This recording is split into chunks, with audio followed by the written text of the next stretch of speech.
Hey guys, I'm here in London, and today we're at the British Museum, and we're going to the British Museum so that you don't have to. Alright, we made it past the line, and we're almost at the entrance of the museum, which is right over there. You can see the Greek statues and the flag up there. And yeah, we're about to go into the museum now. Oh yeah, here we are. We are finally inside the museum, and there's a little donations of cash. And out here is the main lobby area, atrium space. And here it is. See that? It's very big, wide, and open. Lots of places to go. And yeah, it's a very beautiful space. But we're here to get into the thick of it and see what's actually going on here, right? I'm excited. Are you? Good. In that case, we'll be getting to that soon. Here we are in the library. We gotta keep the volume down. And yeah, it's very big, very impressive, very grand. And yeah, lots of books everywhere. Lots of gold finishes, paint. You can look around a little bit and kind of see the space. See how wide it is. Well, only a small part of it you can walk around, but most of it is mostly just for looking.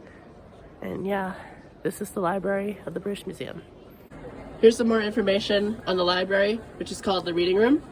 And it says this first opened in 1857 and was in use until 1997. Nowadays it's just an exhibit.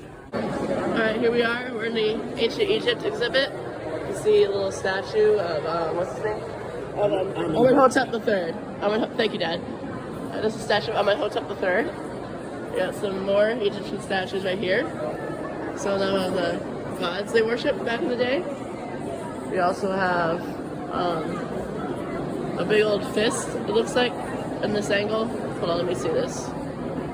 Yeah, hold on. Is this a big old fist? Yep, it's a fist. Yep, I was right. And here we have Sobekemsaf the first or the second. Apparently it's not clear. And here we got a big old Egyptian egg. Because why not? On the back of the egg, you can also see the hieroglyphs, which shows also a signature for some reason. And the side is just sort of empty. I don't think this fan is an exhibit, but apparently it's here for some reason, so we're just not going to question it. And here we have large Egyptian columns with hieroglyphs on them. Another one is a little more empty. And over here we have what appears to be a recreation of an ancient tomb or something like that. We have a sarcophagus where they bury their dead kings and who they mummified. And you see it's made of stone. And over here they put them in an environment like this where they have like different writing. And yeah, this is how the kings were buried. Can't say that about anybody else, mostly because they're not royalty. But yeah, this was the false door and architrave of Hatshepsut, and he was actually a priest. But yeah, they were almost as revered as kings, but not quite. And the text and hieroglyphs are ornamental, mostly to make it beautiful. And he was the senior priest of Ra in the three sun temples built by kings Ursakhath, Neferkara, and Nusera. And it shows the details of all the different things. And these hieroglyphs depict a massive obelisk. Yeah, pretty cool stuff. Here are 3 more statues. We got some little stone tablets up there. They're like chunks of fallen off of buildings. And you see, they have not skipped any details. They even gave them little nipples and belly buttons. And they also got necklaces and their crowns. Unfortunately, their noses have fallen off, but they got very big ears. And it's meant to be like, and their arms have also fallen off since, but the statues are still largely intact, despite being thousands of years old. And it really says a lot about how skilled Egyptians were at crafting stuff. and how skilled sculptors they were, I think. And yeah, that's basically what the Egyptians did. This is the false door of Sheshi, and it's one of the oldest artifacts they have in the museum because it was in King Khufu's tomb, and King Khufu was the one buried in the Great Pyramids of Giza, which even in ancient times were already ancient, and the paint has since all dried off. The carvings are starting to get damaged, but they're still relatively intact, and this is like 4,000 to 5,000 years old, and it's really incredible how despite being so ancient, this thing is still intact. It's mind-blowing, honestly, and it each like symbolizes significant things that would matter to him, and it's like a false door to prevent people from going in and stealing his body, basically. So it's pretty smart. Alright, we made it past the Egyptian exhibits, and now we're at the Assyrian exhibits.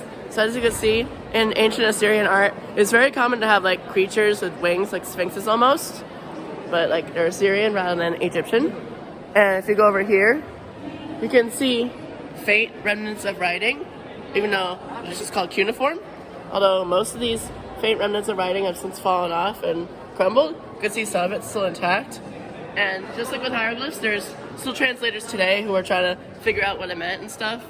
And over here, there's some carvings of like gods, kings, and other important figures in Assyrian history. And if you go over here, we have another sphinx, but with some cuneiform written on it. And yeah, that is the Assyrian exhibit. And fun fact, the Assyrians are not extinct. They're actually still here today, and there's millions of them living across the globe. And there's even some at home in the US, and I'm sure there's some here in the UK as well. But most of them live in Syria and Iraq, which tracks because Syrian, makes sense. And yeah, that's all there is to the Assyrians. This over here, this is actually a shaving razor, like my dad told me. And this is how people would shave in ancient times. Looks very uncomfortable, but hey, they did what they did what they could with the tools they had. Oh, look at that, another fan.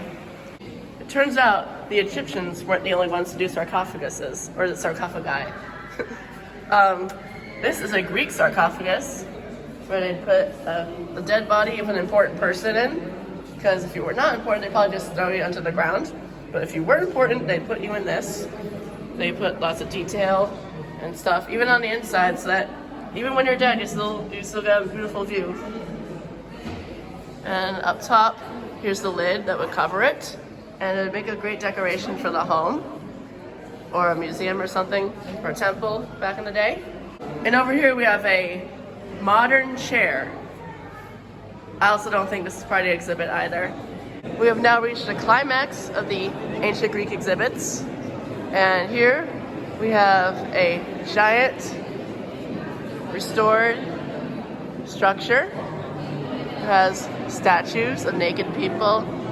It has little bits because some of the bits fell off. It has like they had to restore that to make it complete again, but most of it is almost totally intact. And this is the Nereid monument, named after the Greek goddess Nereid, which also has a moon of Neptune named after her. And it's a big Greek temple dedicated to Nereid, and it doesn't really have a ceiling per se because, you know, it doesn't want to beat the ceiling of the British Museum. But yeah, it's a pretty imposing structure and the most impressive thing that I've seen in this museum so far. It really says a lot about how good at architecture the ancient Greeks were, and hell, I dare say even the modern Greeks know how to do this too.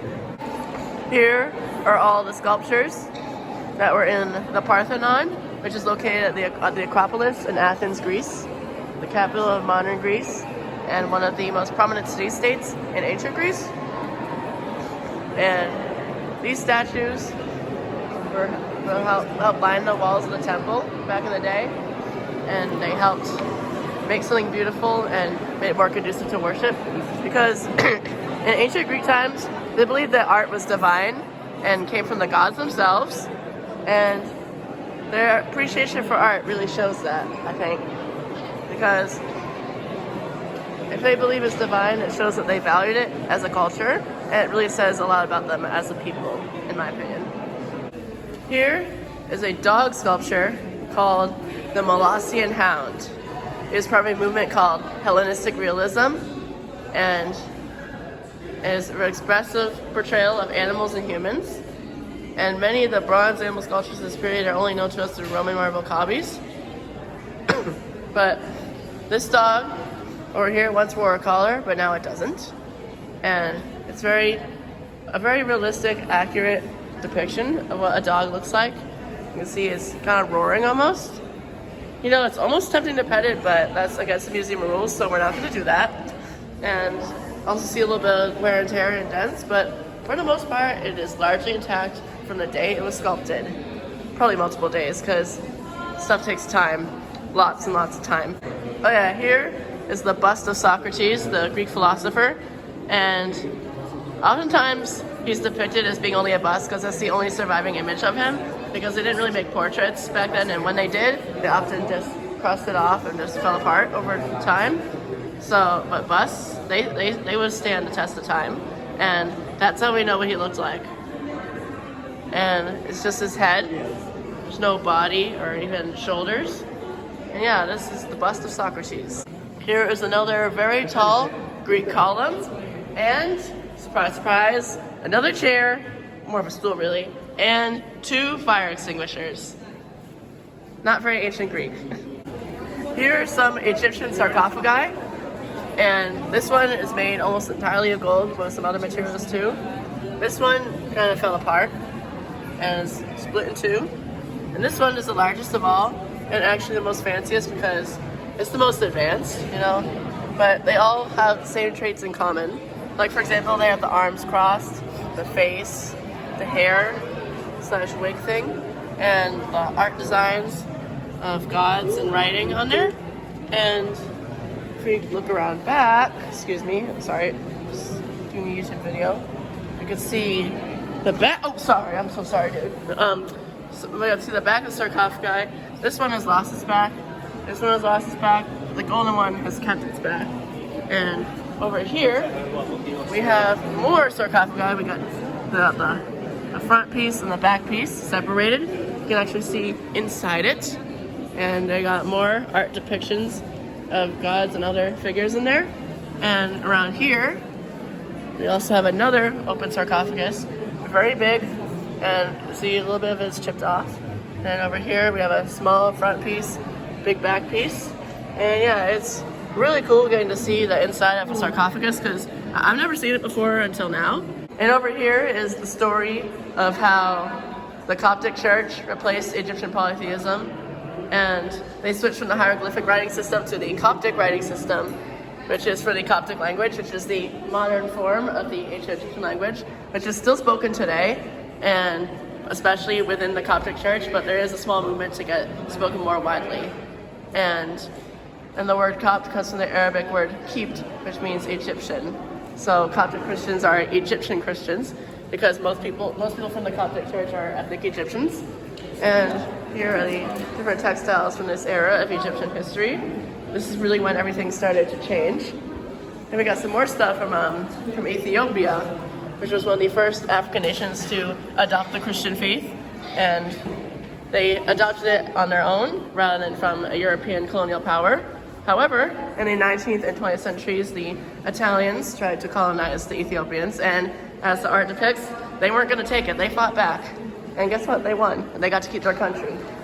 And yeah, that is the history of the early spread of Christianity in Africa. We have a giant Buddha statue. And this is in the East Asia and Southeast Asia section. And unfortunately, he's missing his hands, but hey, he still got his face and those droopy earlobes that he's always got. Anyways, that has been this video for today. Hope you guys like and subscribe and hit the bell icon to be notified of a new video. And this is about it for a tour of the British Museum, so I'm gonna see you guys later. Bye!